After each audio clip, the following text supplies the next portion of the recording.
दक्षिण भारत के मंदिरों को देखकर सहज ही यह अंदाजा लगाया जा सकता है कि उत्तर भारत में भी ऐसे ही भव्य और दिव्य मंदिर रहे होंगे जो मुगलिया दौर में तहस नहस कर दिए गए।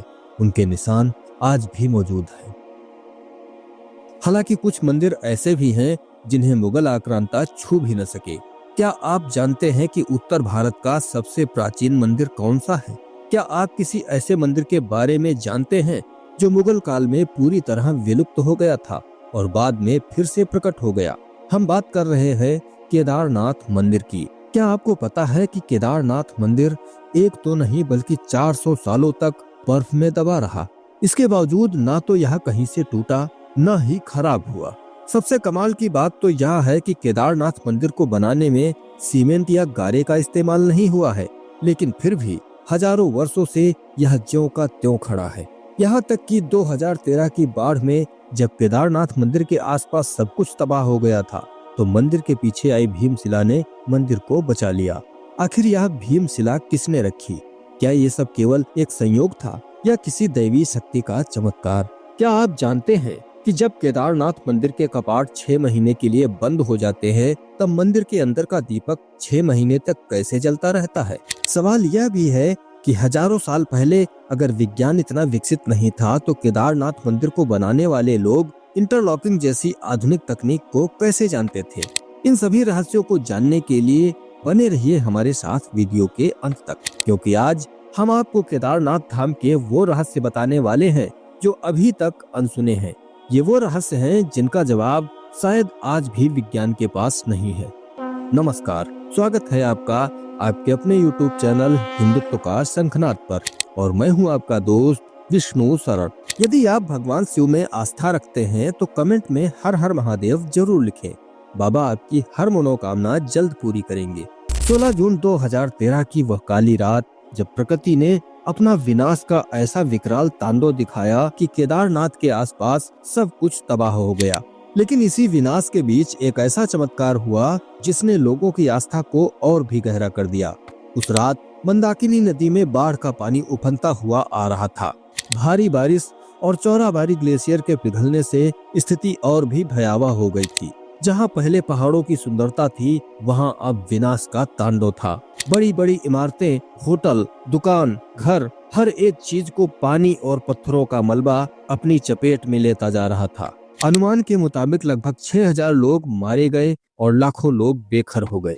यह आपदा धीरे धीरे केदारनाथ मंदिर की ओर बढ़ रही थी, लेकिन जैसे ही बाढ़ का तेज रफ्तार पानी मंदिर की ओर बढ़ा, एक विशाल शिला, जिसे अब भीमशिला कहा जाता है, पानी के साथ बहकर आई और मंदिर से 50 फीट पहले ही आकर रुक गई।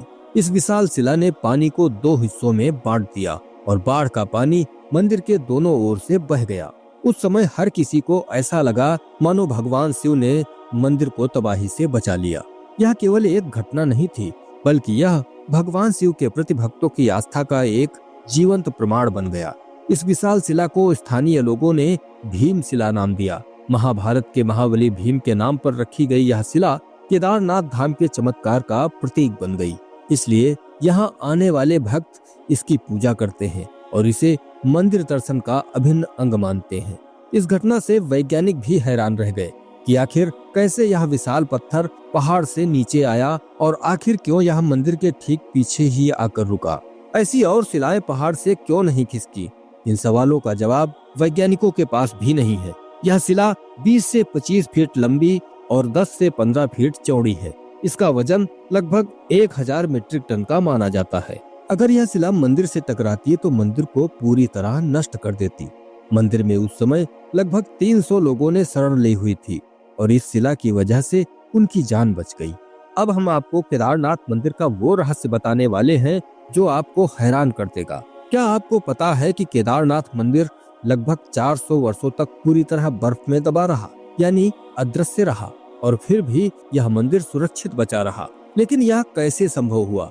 क्या यह भगवान शिव की कृपा थी या फिर इसके पीछे कोई प्राकृतिक विज्ञान था?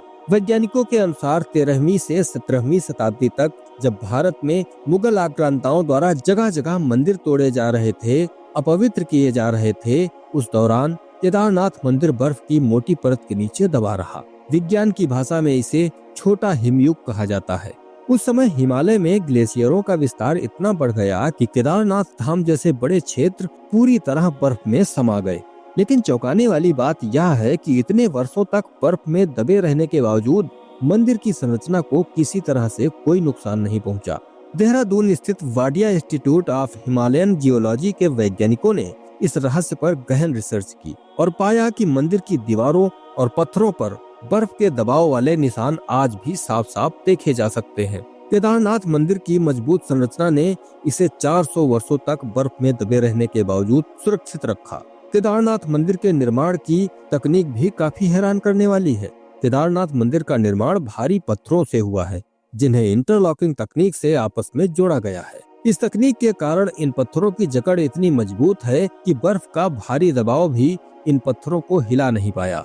अब हम केदारनाथ के उस रहस्य की बात करने वाले हैं जो कई सालों से भक्तों और वैज्ञानिकों को आश्चर्यचकित कर रहा है।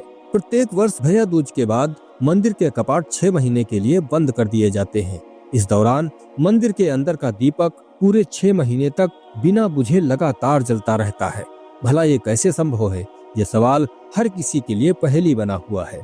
यही नहीं, 6 महीने तक जब मंदिर के कपाट बंद रहते हैं, इस दौरान यहाँ कोई भी मनुष्य नहीं रुकता। फिर भला मंदिर में शिवलिंग की पूजा कौन करता है? कपाट बंद होने के बाद मंदिर के अंदर की ऐसी रहस्यमयी घटनाएं आज भी लोगों के लिए गहरे आश्चर्य का विषय है, जिसे ना तो ठीक से समझा जा सका है, ना ही वैज्ञानिक इसके पीछे का कोई ठोस प्रमाण दे पाए हैं। बस पौराणिक मान्यता है कि जब कपाट बंद होते हैं तब देवता और गंधर्व यहाँ आकर भगवान की पूजा करते हैं। तो साथियों, उम्मीद है यह वीडियो आपको पसंद आया होगा। चैनल को सब्सक्राइब करें, वीडियो को लाइक करें और अपने दोस्तों को भी शेयर करें।